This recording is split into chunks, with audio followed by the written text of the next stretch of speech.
Yo, what's up? We're here for another episode of Fatherhood Fraternity Podcast. I am DJ Duro, a.k.a. your favorite. Yeah. We are here in the barber shop. I'll let Jay let y'all know exactly where we are. Yep. We 417 Agler Road, 417 Agler Road. That's Gahanna, Ohio. Come see me. I'm in the first chair, Different Strokes Barber Studio. There you go. This is Jeremiah, by the Yeah, way. and we are doing this podcast. This is a podcast for fathers, by fathers, where we get to discuss anything that comes with fatherhood or just how we deal with things. And we try to make sure that we have fathers with experience, father figures with experience.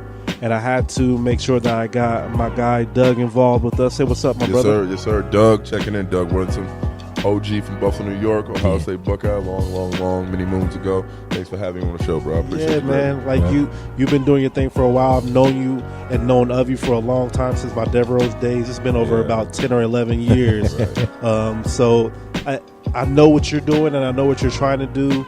And I wanted to make sure that we got you involved on things so we can all, kind of unite and make all these things happen with everybody and the energy that we all have. And I know you have a lot of great energy, and I want to make sure I got you involved. I appreciate it, man. You talking about the podcast is right up my alley. Been speaking on a bunch of them, had a few myself. Just what you're doing in the community as far as fathers and black fathers. It doesn't always translate as well as we wanted to. It's always horror stories.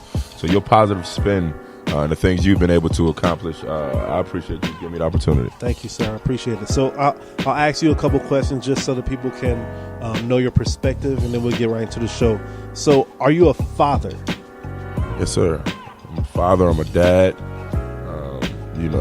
Father being somebody as far as action, I believe that word father, it has a lot of depth in it. Father's Day kind of resonates when you hear father. Anybody can be a child, donor. They can, we do that. We see those stories. When it comes down to me being a father, I was actually a father, before I actually had a child. Being a stepfather was something where it gained me a lot of experience, broke a little bit of my toughness down, and just seeing what the real thing of love and unconditional love and how you needed to be active in a kid's life, and just showing proof day in and day out, not just talking about it, but really walking the walk. So definitely a father. Yes, sir. Right. So as a black male, just to give some perspective, you say you're from New York. Yep, upstate New York, Buffalo, New York. Yes, sir. How long have you been in Ohio? 05, came here, the Ohio State University. Jim Trussell got me off the boat, and it's been a blessing ever since. Always came back, even off season. Played in Pittsburgh, was in San Diego, Washington, D.C., L.A., bunch of teams. Always made Columbus my home, coming back, being with my guys like Chuck at D1, being at the Woody Hayes. They always been pretty good in keeping the doors open for us. So with that being said, Columbus is home. It's always been home, and I'm gonna be here for a long time. Be here forever, hopefully. We appreciate it, and we'll get more into the specifics as we go along with the show. But I wanted to make sure that we just gave people a perspective of you briefly, so they can know exactly what we're going to be speaking about. We're going to be speaking about stepfatherhood and father figures, period. That's going to be our topic for today. And even if you I'm gonna call my daddy. I'm gonna tell my daddy. You ain't my daddy. Right, shut up. Right. So Sammy Sam. Yeah, man, Sammy Sam. Remember that? So we're gonna talk about that perspective, even if you have been a stepfather, if you've had a stepfather. Because Jay, your mother has remarried before once. She's been married a few times, man. She's been married a few times, and I had a few experiences with stepfathers, and I just ain't digging them, man. It's not really my speed. That's big. I got the others. My mom, her and my dad got divorced when I was 12, and she never remarried. So part of me, at 12 years old, I had a bunch of testosterone running through my body. I was like, I wish she would bring another man in here. Yeah. Now, hindsight 2020. You wish she had somebody, right? I wish she had somebody. I wish I didn't. I wish I wasn't that ornery. I wish I didn't at least speak on it. As a 12, 13-year-old at that time, I remember like, hey, mom, you're not gonna have or you're not boyfriend. I kind of spoke on it, and again, she never really gave me any type of inclination that I maybe changed anything, but even that I put those words or that vibe out there as a 13-year-old. I'm talking about 17, 18 years later. I'm like, man, I regret it. So. Again, it's different perspective and experiences, man, and shape us all. I feel the same, bro. I feel like the psychology that goes with that, because once you break the family up, because my parents were never married. Right. Once you break the family up or you don't properly establish the family, then it's like everybody's purpose is different. So as a young man growing up in the house with just my mother, like I felt like the man in the house. Right. Yeah. It sounds like a cliche, but like if another man comes in, he's getting inspected. Yeah. I'm checking him out. I don't like him. I got a bad feeling about him, You know what I mean? It's just that's my natural right. role as you know what I mean? As a person, Instincts, that's what you right? do. As a Fight or son. flight. You know what I mean? When you as a man, you got to raise up. You know what I mean? Protecting your house. That's just how it is. And in the back of our instinct is survival of the fittest. So as a young man, you have a dad for a reason. You're supposed to mold him. You're supposed to you know what I'm saying? Yeah. You're supposed to see him, emulate him, and go after his lead. So when that thing gets broken up in the black community, we see it far too often. It's like next one who comes in here, I got to let him know who I am. I got to let him know that my mom is the first one. Don't break her heart. And if you do break her heart, I'm going to try to break your jaw. And we're going to beef. And you're really, not my dad. So really that's not your role. Yeah. But that's the role that we assume. That's what we assume, man. You know what I mean? To. Again, you got to take care of the first thing about yourself is self-preservation. Right. And when it comes down to your mom and her heart, that's just as important or even more at that age. Her heart, our heart. We together. We got this. We come together. I remember telling my mom brought some guy home. And I was like, well, what you think about us? Do you like us? Yeah. Everything was us and we. Like, we together. Right. We sat, I think we went to like Pizza Hut or something. Me and my mom sit in the booth, and then you sit on the other side. We together. We on a date with you. You know what I mean? Mm-hmm. And I'm sure I probably scared that dude away in no time. We're going to talk deeper into the subject, but that is a taste of what our topic today is going to be about stepfatherhood and just father figures. Because if you haven't had a stepfather, if you haven't been a stepfather, there's been father figures that you may have had to deal with or get to know in your neighborhood, in your church, at the barbershop. So stepfathers and father figures, I want to speak about that a little bit later on the show. But Jay, I want to make sure I catch up with you. And also while I'm catching up with you, think of the question of the day. 'Cause I know you usually have one for the barbershop. But let me catch up with you about Ruby. Let's speak about Ruby. We knew a couple weeks ago we talked about how Ruby's going to be getting baptized, and let us know the update on that. Well, beyond that, that was the cherry on the top. Okay. But last week, honestly, Daryl, was like one of the best weeks of my life, and yesterday was one of the best days. So starting off with Resurrection Sunday. So starting off with exactly. So Easter Sunday was what it was. It was beautiful, blessed. We barbecued. Great day, right? There you go. The weather was nice. It was all good. And then my son's birthday was the very next day, April 22nd. How old it been turned? He's 12 now, 12. Man. 12. 12 so that night, plus the whole week is spring break. Yeah. So that night, Sunday night, I say, you know what, kid, your birthday is tomorrow, so we're going to stay up till 12, let you hang out. We're going to run the street. So we we get our gear on. And we really just hit the street. I like running with my son, and we may get up. We may do graffiti or something like that. Right. Go dive off in the alley or something. Right. So we out. I ain't going to tell you where we were, but you'll see us. You'll see us. You'll see us up everywhere. We was out, and we was just tearing up the city, man. We went to about 6 different locations. And if you seen the moon that night, it was so big and orange. Yeah, it was like, and I think the clouds was pink purple. Moon. Yeah, it's every third week in April. It's like that. Mm-hmm. I can't explain it properly, but I know what it is. Right. It's like where the sun and the moon are positioned. Mm-hmm. It always gives off that red tint, reddish pink moon. Right, and so it's always around his birthday. You know what I mean? And so we out just tearing up the city. You know what I mean? Me and the kid, and we doing it. And we grabbed some Mikey's late night slices, and we just walking around eating pizza on the street. Man, it was great. And then we look up and see the moon. And he hit me. My son always hit me, man, try to soften me up. But he was like, man, I miss Mom and Ruby was here. And I was like, you're right, man. That would have been great. But it's just us, so let's get to it. So we stayed out till about 11:50, right? Putting our name up everywhere. See the moon, have a perfect moment. Get home, my dad calls, my mom calls, a couple other people call, wish him happy birthday. His Uncle Bobby. Wish him happy birthday. He stays up blessed, right? This is the best Easter in the world, right? Next day, son's birthday. I built a trampoline in the back. Wow. My father-in-law bought the big trampoline, assembled that. The dog is running around the yard. Shout out to Juju. The dog is running around in the yard. it's like 10 kids in the back. Everybody then came over waiting on me to build the trampoline. Put that together, blessed, right? And then all week it rained. Yeah. All week. Right. Except Sunday. Sunday was the day that Ruby got baptized. Yeah. Family is in from all around. Family came as far as Mississippi. That's dope. People came from Chicago, came from Indianapolis. People came from all over. That's big. That is big. It's real big. It's bigger than big, man. Right. So the whole church looked like family reunion. People from the barbershop came. My brother Buck, that was down with cancer, now he back up. He was there. That's huge. Bunch of brothers was there. We got to have my man Malcolm Cash on the show as well. Yeah. We got to have Malcolm Cash on the show. But she got baptized. It was folks in the family that was at odds and hadn't spoken in years, and they were shaking hands. That's dope. At the That's celebration. what it's about. Yep. Yeah, that's huge. So after service, everybody go downstairs. We provide food for whoever wanted to eat. Man, I got like 100 pieces of chicken. My mom bought a case of rib tips for the people that eat pork.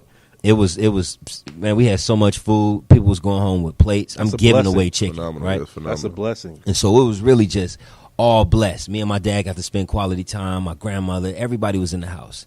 And so this is really like this is the best week, and yesterday was one of the best days of my life, man. I'm happy for you, But man. Ruby's good. She's Yeah, baptized man. now. She prayed over the food. There you Man, I cried like 3 times yesterday. You bro. you supposed said- to. That's what it's about. Straight up. And you said that she wanted to do that. Like, that wasn't something that y'all put her up Yeah, to. Like, I didn't she even- wanted to be baptized. Because what I wanted to do there, I wanted to wait until she got older. But we always talk about who God is Right. in her life. And so I wanted to wait till she got older because How that's old a is she? real decision. Right now she's 7. Oh yeah. But she's so She got knowledge, intelligent. though. She got She's knowledge. intelligent, just like Ben. Right. When Ben was 8 years old. You know what I mean? And so it's like my kids are always intelligent. They always ask questions, very inquisitive, and I don't hold no punches. So when they ask, I tell them. And I remember when Ruby realized it, we was getting communion, and they was passing the communion plate, and we skipped over her. And I looked at her, and she really felt like away, like, Yeah. I know who Jesus is. Like, what? Right. It's my Jesus, Right. you know? And so we pass it on, and I see it on her face. And the next week, she talked to my wife. The wife told her what it was, what it wasn't. If that's what you want to do, then it's your decision. Next time they ask, you stand up. You know what I mean? You know what you're doing. This is your decision, right? Right. We left it on her. Right. Sure enough, next Sunday, she got up. That's That's a big. blessing. It was real, man. Huge. Just a manifestation of that. Yeah. Just the It's fact that real. She's seen that exposure. I heard of nothing but exposure, even with the father, even the night before, just with your son. All of and that. the next time, just talking about Jesus, all them conversations. Great dad talk, great exposure pieces. That's a blessing. Yeah. I try to put my kids on. And so And the fact that you putting your kids on is going to be establishing so much. Right. Because we had the world put up. So I know I definitely had the world put me on. You know what I'm saying? Like, I didn't have my dad was around, of course, but he worked. He didn't Right. tell me about everything. Right. I ain't moved It was- my dad till I was 16, You know what I'm saying? bro. It was my guys who put me on to stuff, who exposed me to stuff Exactly. in the least healthy way. Exactly. You know what I'm saying? The ways where there's no warning behind it. It's like, yo, this is what we do. Right. There's nothing behind that. And so the thing is, when you do good, you get rewards. When Yeah. you do bad, you get consequences. So my daughter did a good thing, and her reward was her whole family coming together. Yep. And she's seen it. She said, because I made this decision, everybody came to see me. People from the barbershop, people from all around, all throughout her life came to see her. That's how it's supposed to be. And Yep. she knew it. She knew it was That's how it's blessed. She supposed knew it to was be. the right decision. That's dope. What's the question of the day? Honestly, DJ Duro, I'm going to need Rob because I don't have one, man. Let me I don't make have sure one. see if Rob has put anything up. So the question of the day, we usually have just like a random question that ain't got nothing to do with what we're talking about. Right. So I'm gonna see Rob always posts one on Facebook. Shout out to And Rob Phillips on Yeah. Facebook because he keeps a Man, Rob, for random real. dumb question. Let me just make sure. In the meantime, I will say this while you scrolling, because I was thinking about the Jones Select episode, and I was at church yesterday, and I was just looking around. Brothers, we got to get our dress up to par. Get you a suit, and then don't just get you a suit and throw it on. Get you a suit and try it on and make sure it fits you correct. You got to keep your shirt tucked in. Keep Yeah. your shoes right. If your shoes is getting dull, shine them up. Get your socks matching your tie. Get your style together. Brothers, we got to do better. We got to do better. We got to do better. So it's Public service announcement. and you're right, and that's comes with growth and maturity and really loving ourselves is a reflection of what we wear and how we wear it sometimes. Caring about your appearance, man. All right, so one of the questions that Rob put up, this is a sports-related question. All right, so he put up, it's a picture that says, who would you want to take the last shot? There is Iverson, there's Kobe, Michael Jordan, LeBron, Wade, McGrady, and it looks like Vince Carter. Jordan. Yeah, Jordan. Final answer. Jordan, final answer? Definitely. Jordan. No brainer. Come on, Rob. He knows better. Rob's a Bulls fan, ladies and gentlemen. That was a A setup. lot of great players on there. I mean, you can't. If any of those guys had the rock in their hand, I mean, most likely you got a great chance of winning. The odds is in your favor. Yeah. But when it's all said and done, MJ, when it comes down, especially that scoring, Definitely. Yeah. I'm biased when it comes down to Bron being the all-around best player in the game. Just as what he has been able to just, year after year 17, even though he didn't get to the playoffs, we're going to miss him in the playoffs. Yeah. That's one of those big things. Yeah. So when it comes down to scoring effectiveness, Jordan was, second to none in his era. He did what it needed to be done when it come down to those championship teams. And everybody knew, hey, it's Jordan. Let's give it to him. And he's going to either facilitate it. Yep. I mean, he's going to give it to Kerr at the end. He's going to give it to Howard in the corner. Yep. He's going to make something happen, but we're going to at least let him get his thoughts out and express himself. All them dudes on that list would pass to Jordan except Kobe. Kobe's the only gonna take one that that wouldn't shot. pass But to Jordan. mentality, man. Young Yeah. Kyrie, huh? Yeah. That's what I want to see. Yeah, The way that Boston. that's just, that was probably pretty simple. But That was a good one, though. I think that Michael Jordan, if you watched him, you know that he's going to get the ball and make a play. And he'll go straight in and kick it out to Kerr, and Kerr will splash. Right, for sure. We've seen it enough John times. Paxson. Yeah, Paxson. Right. That was what is the first one? Yup, 93. Yep. Against the Suns. So that is our easy, quick question of the day. We're going to get right into our show. Appreciate everybody that's been rocking with us and listening to the podcast. Thank you. Make sure you follow us on IG, Fatherhood Fraternity, one word, no spelled any special way. If you're on Facebook, join our Facebook group. It's Fatherhood Fraternity. We ask questions. We congratulate new fathers. We let fathers ask questions about what's to look forward to, or if we know about any products, if there's something going on in the internet that we need to keep other fathers aware of. We do that. Word. We do quarterly meetups. Anything that we can do as fathers to be seen and to be heard, we try to do that in our way, because only black fathers know the experience of being a black father. We know that there's been stigmas. We know that there's been trials and tribulations, but we know that it's an experience that we can all speak on. So we got to be able to speak on it. And like I always say, I haven't always seen black fathers glorified or even just on an even playing field. Never. So this is my attempt to be able to have a space for us to do that. So speaking of fathers and fatherhood, we're going to get into our stepfatherhood discussion. And step daddy. And Doug, since you're here, Yes, sir. I want to know your experience on stepfatherhood. Going to The Ohio State University, being on campus, you've always, ventured out and dated multiple. So in the beginning of my stepdad experiences was going out in Columbus, Ohio.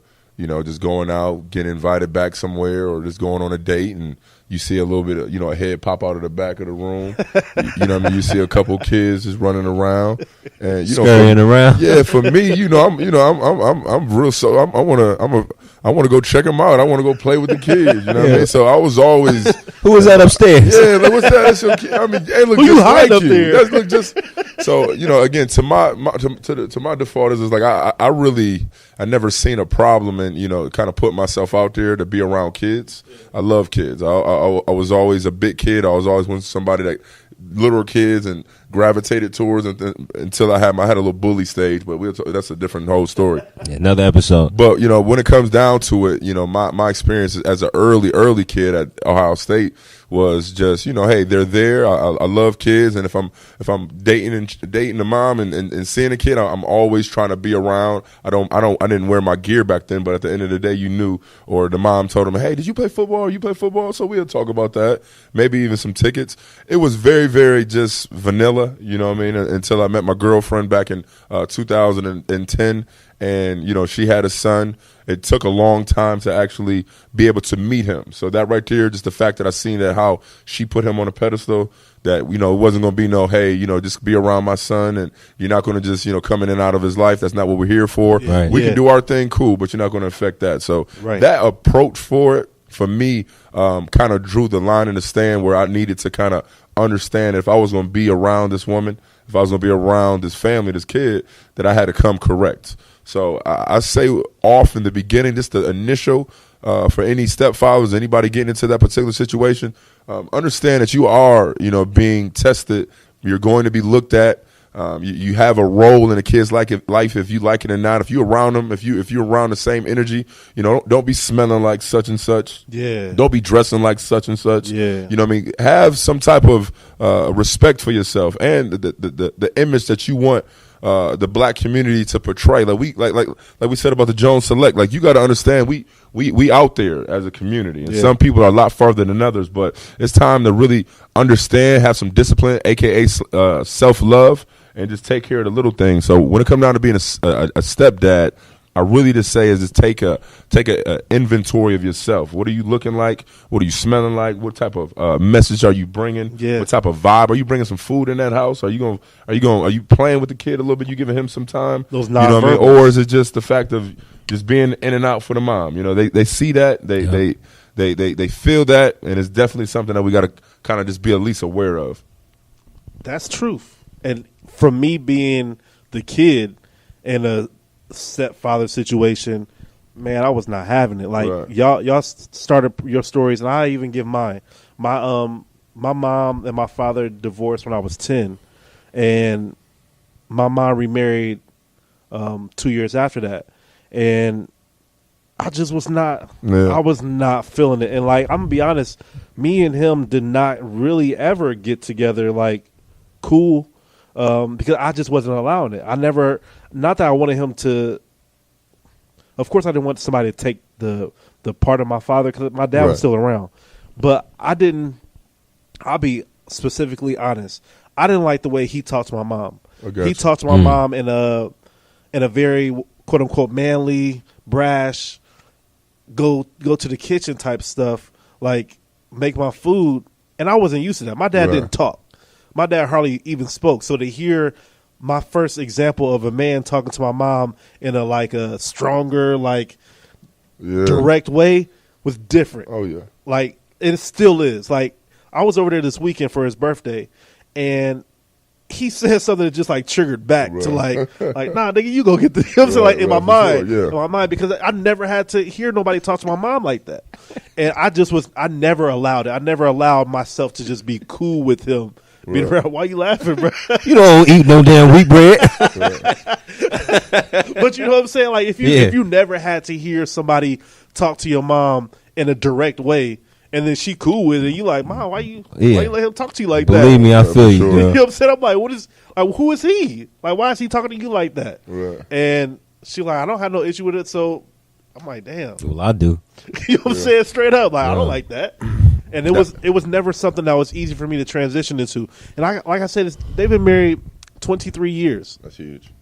So I've had to get over it. Right? You know what I'm saying? Yes, Right. it's worked. Right. They've been married over 2 times the amount of time my mom and dad were married. That's huge. Like that's his wife. Like Right. that ain't my dad's ex. Like that's his bruh, wife. that's his claimed wife. that. Like that's after year 11. He got the title. been that. So it's like I've had to get over myself just from that.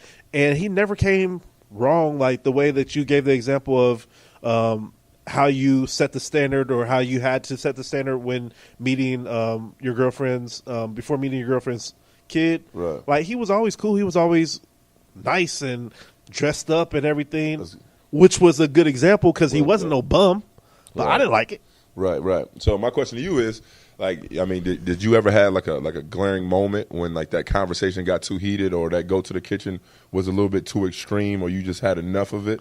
Like, was there anything in your childhood that was just like an experience that y'all all had to kind of relive? The thing that I never was disrespectful to him, so I would never say it directly to him or like, bruh, chill out, because I was never taught to even talk to an adult that way. So what would happen was, after it was like a holiday or something like that, around Christmas, families around, and he would like do something that kind of would make it seem like my mom was like trying to embarrass my mom or having a joke or something that I took more offense to than she did. Yeah. Like, maybe they had that those jokes, and you know what I'm saying, where he can make her look silly and she takes it. Right. But I ain't like that. You ain't Like, like don't that, try to right. embarrass my mom in front of your family like Right. that. That ain't never cool. So like I had to pull my mom aside, like, yo, why is he talking to you like that? Right. How old was you there? You said This you is were probably about 12 or 13. Yeah. So 12, 13, 14, I was in rebellious stage anyways. I didn't. Oh, yeah, we I all was upset. I had to switch schools. I went from a private school to a dirty white school. I went and I went to Dayton Christian and then got pulled to Wayne. You know where Wayne and Huber Heights is? Yeah. So I went to. It's just like two different environments, and I got a stepdad. I got a Right. stepmom now. My dad remarried to a white woman. Yeah. I'm trying to process that. It's a bunch. It was like, new bruh, hormones, 13 years old. hair on your exactly, chest, women, yeah. all this stuff. So Yeah. that and him was too much. Right. So I just had to pull my mouth, just like, yo, I don't like it when he's talking to you. Right. Either he has to change or I can't be involved with what y'all doing. Right. So did that work? Did anything come of it? It was me who had to change. You had to change. You know what I'm saying? Change happened, It right? was me who had to change. Yeah. I can't put no ultimatum on my mom. Right. You know what I'm saying? But I thought I was the man, and I thought I had the position to do that. Little did I know I didn't. Yeah. And she wasn't disrespected, and she Right. wasn't disrespectful. He never hit her. He never cussed at her. It was good. just like some embarrassing type stuff where you like, Right. Them words cut. Them words cut good. It's yeah. like, bro, don't try to embarrass my mom in front Right. of You trying to be little? Yeah. like, You bro, trying don't to try to poke do fun, that. right? Like that ain't cool. Jay, what's your experiences? Tell me some more about how your experiences as being a stepson that you've had. When was there a breaking point like how he just asked me? It was, you know, it's a couple of them, man. I remember. Relive them. You got to relive them. I know, right? This is a big episode, Yes. there. You had to get me prepared for this, because I'm trying to think. It was one. It was one. Okay, this is an embarrassing story at the same time. So I'm in I'm gonna say like preschool, kindergarten, something like that. We take naps. I pee on myself. I ain't even gonna chop it up Yeah. long. I pee on myself during nap time, right? No big deal. I wasn't the only one that was peeing, but the teacher changes my clothes and gives me like some swimming trunks or something, like a tank top to put on. Something obvious that you something had that I access. did not put on when I left the house. So I come home with some brand new clothes on, and my mom's husband is at home, and he's like, "What happened to your clothes?" So I'm like, "Man, I peed on myself." You know what I'm saying? And he's like, "Peed on You yourself?" had to answer. Yeah, peed on myself, bro. What you think it is? And he like, peed on yourself, and he just started blowing up. Like, you mad? I'm Right. like 5, dude. I peed on Right. myself. Right. And he whoops me, like, gives me the business. So sure enough, soon as my mom get home, I'm telling, Mom, James beat me. What you whooping for? This, that, and the third. All I did was pee on myself. You know what I mean? You know how I get down. I be peeing all the time. I be sleeping good. Right. My mom know me.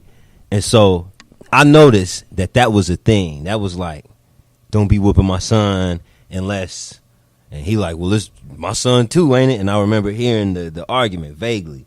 But it's like, that always stuck in my mind as far as relationships go. Because, like, as a child, you don't really understand the deepness of a marriage, right?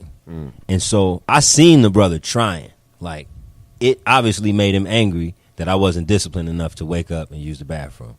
My room, my bunk bed smelled like pee. You know what I mean? My whole room, I was peeing in the bed. I'm Right. like 5, 6. Right. You know what I'm saying? So, you know, it's been an issue. And then here we go. You at school. Now your nice clothes that I done bought. Now you done peed all over 'em. Right. Right. You probably done peed on the other kids. You got a problem. So I guess he felt that he should correct it the only way that he knew how, which was whooping me. Right. And I didn't feel that I deserved a whooping. So I told my mom, and she didn't feel. So it was like, I felt like I caused a rift between them. Mm-hmm. I caused, like, for my mom to choose sides. And it wasn't even like a on-purpose, malicious type of thing, like, oh, I'm going to get you back Right. or nothing. It was like, Mom, I got a whooping. Like, I'm hurt. I got a whooping. James Right. beat me for something that y'all didn't even try to do. I'm sorry. I didn't mean to. And I just remember them talking, and it was like a thing, like, you don't be whooping my son. Well, my son, you know, Right. things like that. And it was a trip. So That's a crazy story. It is a story. it's I don't know. a feeling that I get from it, and it's not a guilt feeling, but I felt like, man, I kind of feel bad for James. Right, like you got where he was coming from. Exactly, because ultimately they ended up getting a divorce, right? And not that it was my fault, but I felt like I was a key piece. It was 3 people in that marriage. That's why I say it's crazy, because there's layers to it. Like, you're young, you're in a position that you are just trying to deal with one issue with embarrassment, and then you got to bring it to somebody who ain't your dad, who's going to get mad and then embarrass you with the whooping, and then you got to hold on to that and then possibly have resentment. And then what if your mom would have been on his side? Right, yeah. And then you would have felt resentment. Always. And that's a lot of stuff for a preschooler to be holding on to. Like, you today feel like you have been a big part of their breakup. Yeah. Us knowing marriage at our ages over 30, we know this one thing ain't going to do it. But you as a kid, you think, like, I just made them break up because I peed on myself. Right. What's wrong with me? And then the older I get, the more I understand that the brother really was trying to parent me. You see how we talk about parenting? Right. It's like he was trying to parent me the best way that he could. It may not have been the right thing to do or the best measure to take, but he was trying nonetheless. So, Jay, let me ask you this. After that butt whooping, I mean, was the peeing still involved? Was it something that still happened? Or Man, I peed well into my right. well into my elementary career. Right, I got you. So, well into my elementary career. Doug, with you being a stepfather figure, what has been some of the biggest challenges? Really, the challenge you kind of put on yourself. One thing about me, I give all the credit in the world, is being a stepdad. You got that other dimension. You got the dad. You got the father. Yes. And I mean, I've heard more cases than I've been in. But Cameron, his dad is unbelievable. You know what I mean? He's a personal trainer. He's a coach. He's a basketball coach. So, one of those things where for me as a man, I never had to, get down and get dirty or whoop him or discipline him in any type of ways. Right. If anything, I was one of those, come through and shelter if mom didn't know what the whole story was or didn't have the same manly perspective. Right. I can kind of this is what she's trying to kick to you. This is what's going on. Give your mom a little break. She's going through A, B, D, and C. So again, for me, I was blessed to have a great package when it comes down to both sides of the fence. So you never whooped him before? Never whooped him before. That's what's up, I've been with him since he was 3 going on 4, so almost 9 years, 10 years. So never had to whoop him. Just one of those things where we had some conversations, we had some timeouts, we had some fights, we had some get to your rooms. I'm 6'6", 300 pounds. I've been that way. So when it came down to my voice, and again, some kids, they just got it. If I was the kid, I probably would need to get whooped. At my age, I wasn't nearly as disciplined as him. I didn't really have that structure like he did. So again, I was lucky. But I got a real good homeboy that's right around the corner from here. And his whole stepdaddy situation was different. The dad was in the streets. The dad was just somebody that wanted to pop up and just cause drama. So I've seen those stories more than I have to feel them. So the fact that that man is not even here no more, that he's passed, and now that kid don't even have a dad, but looks at my homeboy as the dad, it's like, is that good? You know what I mean? He knew his dad, and he knew his ways of his dad, being I think he's 10 years old, and his dad died like 3 years ago, so when 6, 7 years old, you're very aware of what's going on. But now he's gone. And the mom. So I've seen more and dealt with more as far as on the outside of seeing stepdads work and mesh and have different experiences with the kids. I'm blessed, to say the least. I got a great son.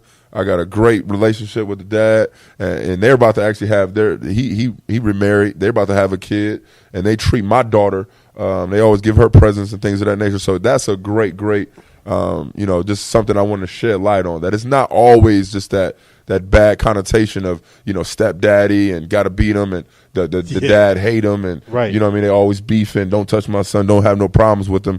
I had a little bit of a unicorn experience. Let me ask you a question, man. Say if y'all is out and somebody approaches your son and he's introducing you. Yeah. Does he introduce you as my dad or my stepdad? Yeah. I've had that, man. And, for me, sometimes, hey, this is Doug. Sometimes this is dad. For me, it never really moved me to the point where I felt any type of way if he called me dad, if he called me Doug. I know when it comes down to the other side of things, the moms, I've had conversations with my lady like, hey, You know what I mean? That is his mom. That is his mom. You got to understand. Right. She's in this house. She does A, B, D, and C. Some parents think the word step is disrespectful. Right. No, Because I have a stepmother, and it's always an issue when I'm introducing her because stepmother is like less than. Right. You know what I'm saying? For and she sure. does the same, well, not the same thing that my Right. mother does, She but ain't you know, bring it right. she tries to fill those shoes. Right. And it's a trip. So it's always a thing, and I always on purpose introduce her as my mother. Right. That's good. That's good. It says a lot about your character because you know that it means something. It means to something her. to her, right? So again, we all, you know what I mean, we all are humans, and the individualism of how we deal and express our feelings. Long as we tell them, long as we go out there and kind of express how we feel. Like your mom, she said, "Hey, the step didn't really sit well with me," and you were man enough to go ahead and say, "You know what? You do put in work. You have been in my life and things of that nature." And that's what we need to understand. You know, like just the fact of we all are human beings. We're very interdependent. We need each other to survive. We need each other for different resources and just love and just being around each other. Definitely. So when it comes down to intermingling these families and having stepdads and stepmoms, I mean, everybody wins if we don't care who get the credit, you know? If we can all just sit back and want to just grow these villages and be powerful human beings and be able to just really think about the enriching process and what these kids and these experiences and what they're going to be able to implement when they get to be parents, then we all can sit back and have legacies that we maybe not did the best, but we did the best. You did your part. We wasn't perfect, but we did the best, and we made the best out of our situation. That's where I think that if your mind is right, you know that you're in a support system and a support role. Right. Like, I've been not stepfather because, I mean, I've been the quote unquote stepfather of people when I dated Right. women with kids, and it's really like a support role. You really got to know where the father is, how Right. the father is, and how the father's going to talk to those kids when he's alone with them, or if they live with your girlfriend and how they're going to react to you, and when you come over, all those things is like it's one big like support circle if you got it right. Right. Because if there's a break in that support, the kids notice it first, and they know who they can play against and who will let you do what and whatever. sure. Like, how do you deal with authority when it comes to being a stepfather? Well, again, I'm blessed, to say the least. We do battle. You know, he's about to be 13 years old. So it's one of those things where I understand that, hey, you know, different times I tell you to do A, B, D, and C. If you didn't do it in the morning, I'm going to express it again. If you don't do it again, then guess what? We're going to have some consequences. Now, consequences is you're not going to wear your Yeezys, or you're not going to do this or that and the third, or you can't play Fortnite, or you're not going to be able to do, like, so we have like the small just situations that we're gonna have to work on. But for the most part, when it comes down to that authority, you know, mom is there. Mom's gonna take care of it. Right. You know what I mean? If he has some bad grades, hey, I'll talk to him. But guess what? Mom is gonna get on him. Mom is gonna take some things away first. You know, dad is gonna get called. They're gonna have their parents in relationship. They're gonna get on the horn with each other. They're gonna express those things. I think I might have talked to the stepmom on the phone just to pick him up maybe once out of all these years. So it's like our roles is our roles. You know, they are the parents. They brought this kid into the world, and we over here, we're supporting them. You know, we're a village. We have an impression on him. But at the end of the day, his dad is going to definitely know that he raised his son. Right. You know what I mean? I might have had him do some push-ups and sit-ups and maybe tell him to eat dairy or have a couple things once in a blue. Right. But for the most part, what his law is his law. Yeah. I play the role accordingly, and I make sure I'm giving him good vibes and good experiences and doing the best I can on my end, on my shelf. That's where it seemed like authority has been one of the hot topics when it comes to having step parents. Like, rather you are the step parent or you've had one, Right. like knowing that line of authority, like you just ain't gonna let anybody just talk to you any type of way just because you date my mom. Like, but you're not about to whoop me. This, you know, being a kid, you're not about to let some other nigga whoop you. Like, bro, like you're not about to put your hands on me. You're not about to cuss at me. None of those things. Like, there's a certain, especially when you're dealing with somebody who has a teenage kid. Yeah. How you said that you were 13, 14 or something like that, or 15 when your mom was trying to date somebody? Yeah, I was a little bit older. I got a little bit older. It was and I wasn't an average 13, 14. That's what I'm about to say. Like, I'm sure you were. I was 6 something. I had a little bit of bass. I was lifting weights at the time. I was knocking people's head off. That's a little intimidating. Like, bro, Jay, you trying to date somebody, you see they son's 6'2", 250. Hey, you better get your son. Right, exactly. Like that's not what you trying to walk into. For sure, man. For sure. Jay, what's your thoughts on authority when it comes to step parents? Because I have all of these issues, and that's why I wanted you to talk about it. I think that's kind of what shapes me into the father that I am now. I'm so understanding for my child. I don't really want to tell him or make him do anything. I'll keep him in line as far as discipline, the regular things. But I mean, you see, because you know him. As far as decision making, I encourage him to make his own decisions. So I don't really try to govern my son. You've exposed him and grown him from a seed to allow him to know what decisions are good and what's not. So he's at that point where he can make decisions, and you can allow him to cultivate those and support him. Here's an example of how I would discipline Ben. So, like I said, I built the trampoline, right? And, of course, all the neighborhood kids want to be at our house on the trampoline. So at any given time, it's like 6, 8, 10 kids in the backyard.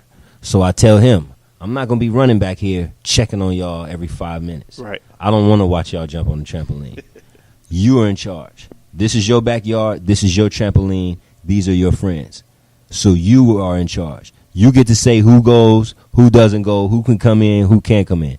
Don't come and ask me, can so-and-so come in the backyard? You know if so-and-so can come in the backyard. Right. You know if you got too many people in the backyard. You know if it's too many people on the trampoline. You know that your sister is only 7 years old and all your friends is 11, 12, 13. So you know how to protect, Right. So don't come to me for anything. Now, when something gets broke, when somebody gets hurt, when something serious happens, then I show up. But for the most part, you got it. And I'm like that because growing up, I was either running free when my mom wasn't married, or some dude was in there trying to flex and trying to establish dominance in my house. You know what I'm saying? So I would always have to adjust to somebody else's authority. And everybody has different rules for the house. Now this, I'm not your father, but I'm your dad. You know what I mean? And all of that, and all of those cliche talks. And that's real. It's not just like it's real. TV. Like, that's real. But you don't have to establish. We all know right from wrong. I know how the house works because I was here first. Right. I can probably tell you better than you can tell me. And so it's like certain things don't need to be said. And I'm not the type of father where I have to be on top. I don't have to flex like that to show my authority. Right. If I say, let's go, let's go. I'm not going to keep blowing the horn. If I'm in the car and you ain't ready, the car is going to start backing out. You know what I mean? Then you know to hurry up.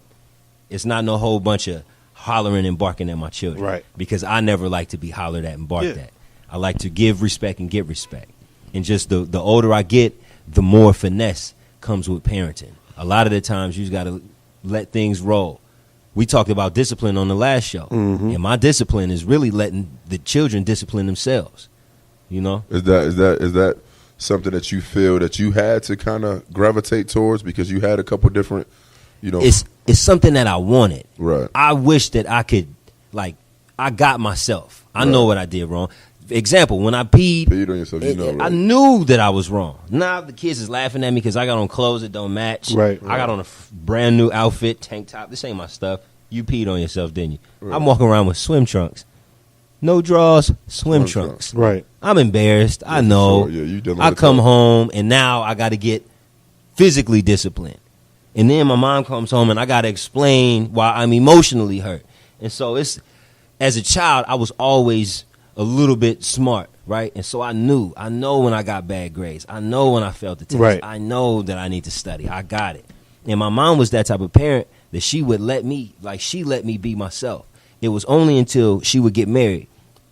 And I'm going to say this. My mom has been married 5 times, bro. Right. 5 times. She was in the military. And so it's like she'll move, get married. That don't work. We move somewhere else. This don't work. Dude cheated, had a baby. Dude was physical. It was always some mess. My mom was always with busters. I wish that my father got married. I wish. So it was always like a new dude with a new set of rules, and he got to come in and lay down the law. when it wasn't no law that needs to be laid down. You didn't have to tell me when to go to bed. I knew after wrestling, go to bed. I knew it. You know, I know when it's 9:30, 9:45. All right, time to get into bed. Right. I mean, so this is a lot to unpack. It's a whole lot. This is stuff that we really don't have these conversations. We hardly have father conversations like us being fathers, but when do we ever talk about the stepfather's impact on our lives? That time when I was a stepchild. Right? Yeah, we don't ever really talk about that. I don't even think women even think about the authority we had to deal with when either our mothers were dating somebody and having to be the man of the house at a young age, or having to be flexed on because there's a new man in the house. Like different. That deal, that's a mental. You know, everything's mental. That's going to shape you into something totally different. And you've had 5 different experiences of it. Crazy. And you've had to shape those things along with having your own father into being a father of your own children, which will shape you into your own whatever. Like whatever person you are, it's a little piece of all that. You either wanted to avoid being that person or you want to be like that person. And those are things that stepfathers and father figures shape us a lot. And I wanted to make sure that we can, we're going to talk about father figures next. But just in case you are just tuning in or you hopped in somebody's car and they playing this, you're trying to figure out who we are, I'll let us reintroduce ourselves again right before we get into our father figure discussion. I'm DJ Durrell. Follow us or follow me on any social media at DJ DURL.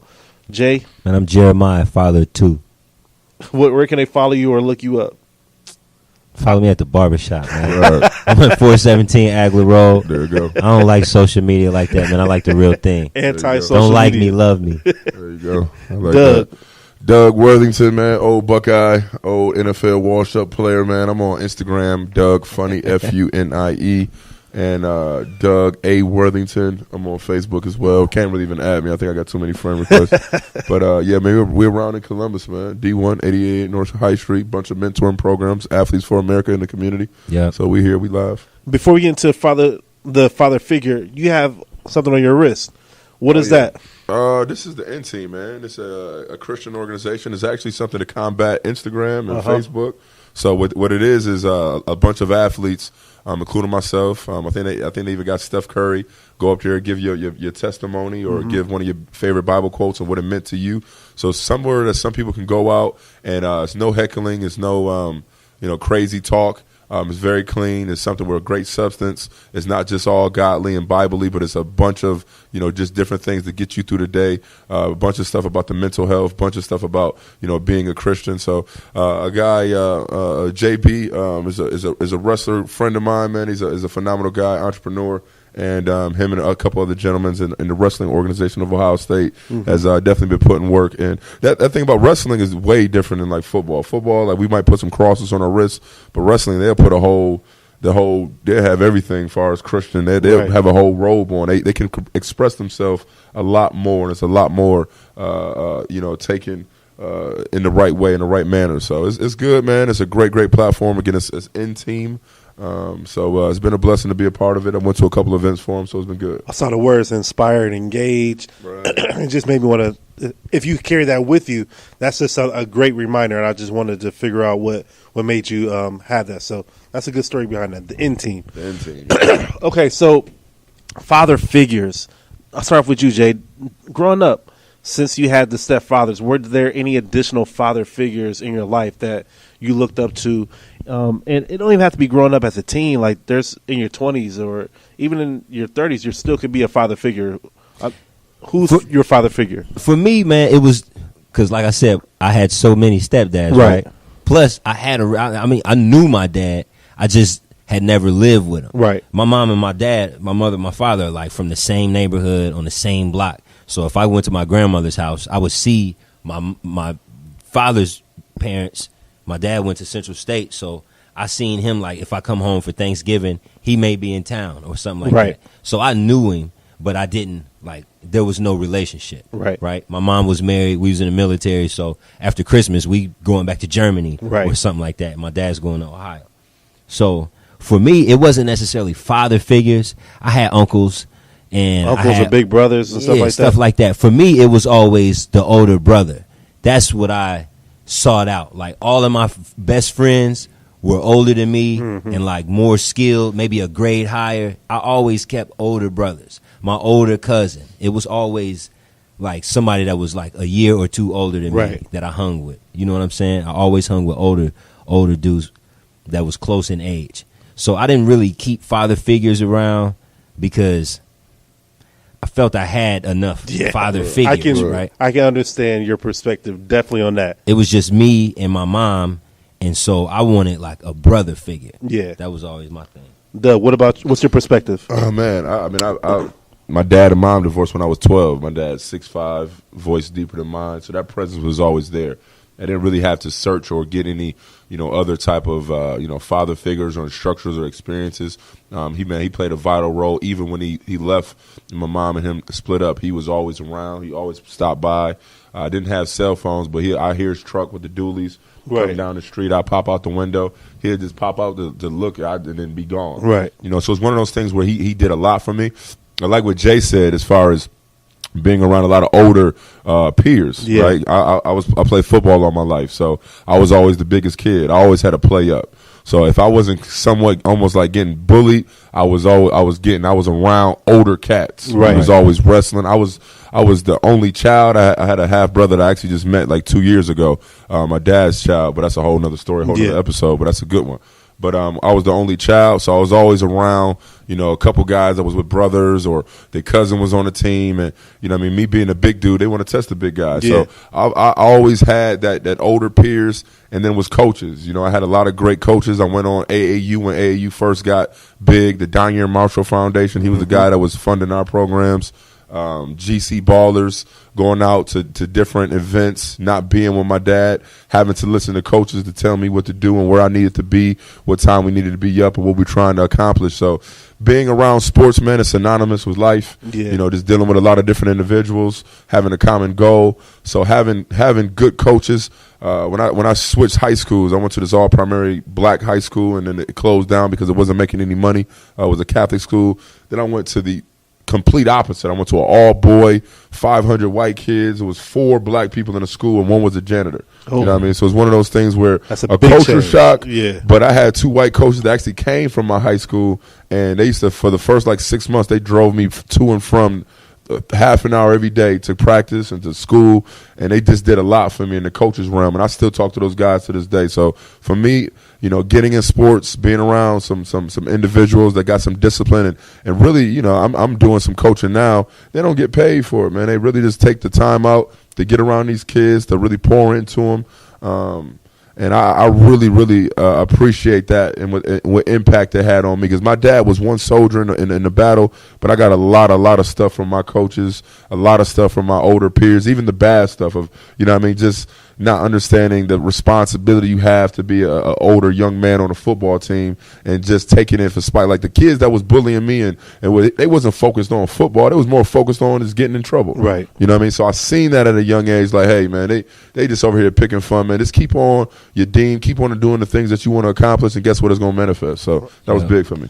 I think for myself, the way y'all said about having older friends, not just father figures, but older cousins and stuff like that. That was always what I had. When I grew up in my church, there was I was 2 years below a lot of people. Okay. So being 14, 15, those are 16, 18 people. That's a gap. Yeah, that's a lot more experience, especially when you're young.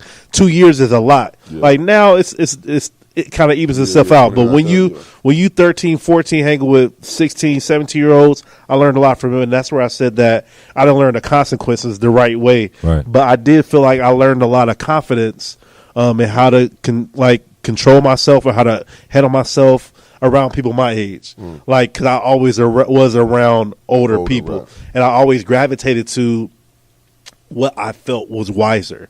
I wanted to be the one who knew more knowledge than the people that was in my age range. And I always felt that if you were wise, that would take you beyond almost anything. So trying to get that knowledge, I think that big brothers and uncles and your auntie's boyfriends that looked out for you, and like those are very significant people in our lives. I would see my sister's boyfriend, who was about 5 years older than me. He would pick me up from school. He had like this old school Impala, banging Biggie, and I would feel like the man because that dude looked out for me, picked me up from school, and he kick it with me. Yeah. Those are the type of things that I think that we have to remind ourselves that we should be doing to the generation these days. Yep. Because we know how much that people, if you know that you got an OG looking out for you and you doing wrong and he catch you, you're going to feel bad. Like that, we need to be able to do that to this generation that's coming up.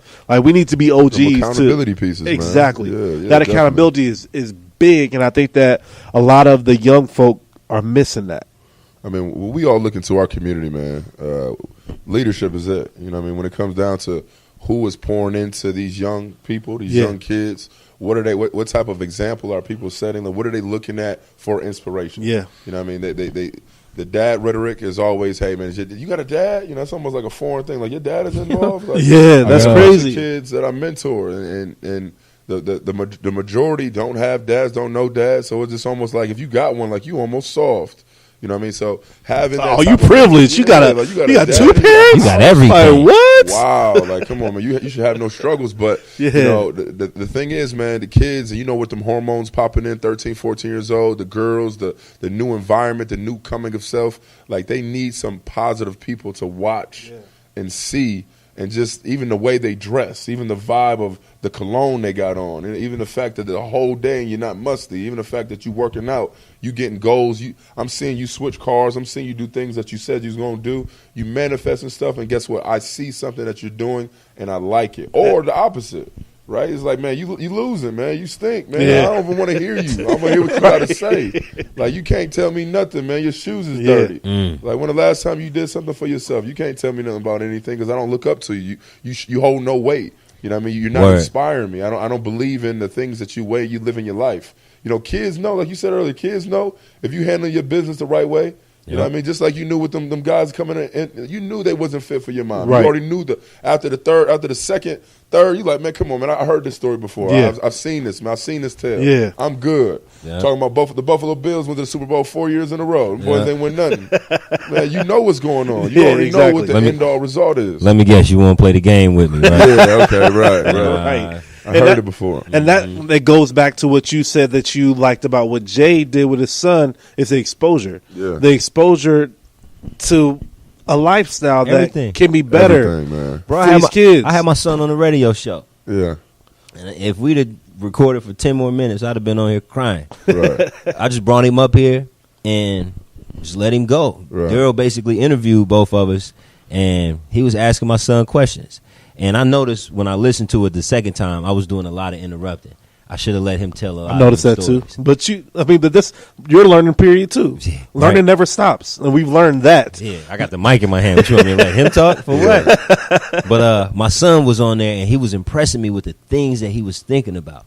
We was talking about like relationships and being disciplined, and just a whole bunch of things. And I'm hearing his take on how I parented him. Right. You know what I'm saying? That's big, man. And that was deep because I'm doing the best that I can. Right. I'm not the perfect father. Right. I'm trying to be. And he was telling me like, Dad, you taught me martial arts. You taught me how to play instruments. You taught me everything that I know. And that was such a compliment to me, man, because things that you worry about, my child is confirming like, Dad, it's good. I'm going to be all right. I know how to treat a woman. I know how to be a gentleman. I know exactly I know how to read the word for myself. I know who to ask if I need help. Right. I don't mind asking for help. I'm not proud. I don't have those issues that the average kid nowadays has. Right. You know what I mean? I don't have identity issues. I have culture. All of those things my son was telling me. That's awesome. That's just something that you knew everything that you did, even if you feel like you wasn't doing it right at all times. Right. It all made sense. It all was definitely what you were trying to accomplish. So that's good, man. Reaffirm. Exactly. We need that. We need that affirmation. Yeah. Man. We need to know that the works that we put in are sowing and reaping the way that we need them to. You know what I mean? Because at the end of the day, like you said, it's no book on this. They don't give you like no pamphlet, no manual. Not it's at all. Like, hey man, this is your kid, this is your seed. Let the instinct come. Yep. And you scared. You know what I mean? I don't care what we say. We scared as parents, as men. You We want to get it right. You don't trust yourself. Right. You don't trust. You don't know. You don't know no better than know any better. A lot of Right. times when them cats came in, they was scared. They was like, you know what? I'm gonna have to respond in this way so I can be safe.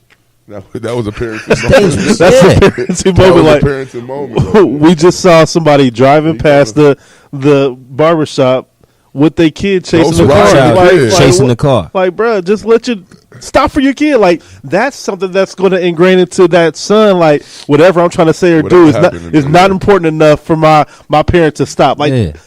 I was going to ask you all, but I think we answered it. The last question I was going to ask is like, what do you feel kids are missing these days? But I think it's just exposure. I think it's leadership. I think we've touched on the things that kids are missing the most. And if I can add the elements, the ingredients of a complete household, again, because you said it, it's a couple kids in the neighborhood. I think they 2 brothers, but they was over the house and they had never seen me before. So I came home, pulled up, and jumped out, and I'm like, "What's up, kid?" And the dudes is looking at me like I'm a superstar. They like, "Ben, that's your dad?" Yeah. It's crazy. Wow. And I'm playing with him. I'm like, "Hey, man, I went in the house and grabbed the football, came outside, and we throwing the football in the yard." he And I talked to seen you? them like, couldn't believe it. Like, Right. wow, that's your dad. He's cool. Y'all doing flips. Your dad can flip. Right. Wow. You know what I'm saying? And so I seen that they are missing out. They don't know what it's like to have a dad come home, drop what he's doing, and play with him. Yeah. We got a dog now, so I let the dog out. The dog is running around. These kids, mind was blown. Like, wow, you got like an active man in your life. Right. You know, my mom come home and she sit down, Work, start tired. cooking, turn the TV on, put us in the bath, and then we sleep. Your dad come home and play with you. Right. And not just play with you like, let's shoot a couple baskets. Like, we playing fun games. You know what I mean? We running up a sweat. Yeah. The dog is happy. The kids is happy. You know what I mean? And so I think that children nowadays, especially nowadays, because marriage is like so unappreciated. Yep. I think children nowadays are missing out on those ingredients for a complete childhood. You That's know what I'm huge. saying? And saying that, right, we got to understand they battling something way different than we had to battle, right? When it come down to being in the house playing Madden, yeah, me and my dad played Madden, you know what I Right. mean? Like, but it didn't look the way that it looked right now. Yeah. Like, I didn't have cell phones at 13, Online. 14 years old and had all the capabilities that they have right now. So when it comes down to what these kids is missing, I think we say leadership, we say all that, but like I really think it comes to us. Like like what are we not seeing? What is those data points that, 5 years from now we're gonna see all this TV screen, all this lack of interaction, like you just said. Like, it's crazy to feel that you are a superhero just because you're doing what you're supposed to do. God, Like my dad was out there, they was playing 21. My dad was in the middle throwing the joint up, you know what I mean, doing Right. the whole shebang, Right. taking me to practice, walking me back because it was around the corner. It was it was those moments that you can remember on having those conversations. I remember having a conversation about my dad about marijuana. Like, man, what is that? What is man, we having real conversations. We having real moments. I'm stinking, he's thinking, we playing, we enjoying each other's company. You can't get that. You can't bottle it up. You can't fabricate it. It's real. It's authentic. It's something that comes through the man when it comes down to instinct. It's natural, man. And that's what we lacking. We need to figure out and study how to get them off them cell phones a little bit. Yeah. Maybe discipline on me. When my stepson, I'll be like, hey man, let's drop the phone for a minute. Let's just talk. Or if you want to have the phone, let's go put on a beat, man. Let's go freestyle on the way home. Right. You know what I mean? You don't got to go, let's freestyle. Let's go talk about this. Let's get into your books. Let's do something organic, something different. Let's get uncomfortable. Something to for a develop minute. your personality. Yeah, man. You can get on that screen, and then guess what? You're not even gonna be able to have a conversation with a Right. girl, or have a conversation with a boss, or have a conversation with a coach. Right. Like, we gotta understand. We gotta drop those, and we gotta really just get down to the nitty gritty and get dirty again, man, and just have fun. That's something that I'm really trying to start and keep going with my daughter. She's young, but when we're in the car, I try to even turn on the radio. Yeah. I just talk to her, or I just want her. I want to see where her mind is. If she has songs in her head, what songs are you singing? Yeah. Like, let's ask a couple questions and just have the silence either encourage us to talk, or we'll sing along or something. Right. Because those are little moments where you can miss something. Like if you put the music directly on, then she may forget whatever she might like. She could have told you like, "Yo, somebody touched my hair," For sure. Yeah. and I won't even have a chance to get to that because I turn on the music real loud and I told her, "Here, take this snack," or "Here, watch this tablet," real quick, yeah. and we don't even get a chance to communicate.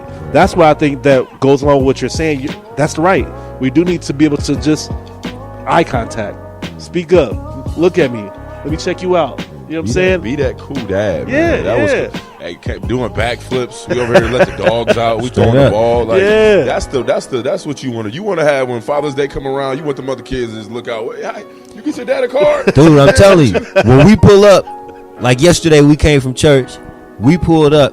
You seen? Y'all came from church. Yeah, right. That- All four of You us. know what I'm saying? Like that's dope. You seen Baby Boy where all the kids is Right, rolling right, up. What's right. up, Jody? Yeah, It was yeah, like yeah.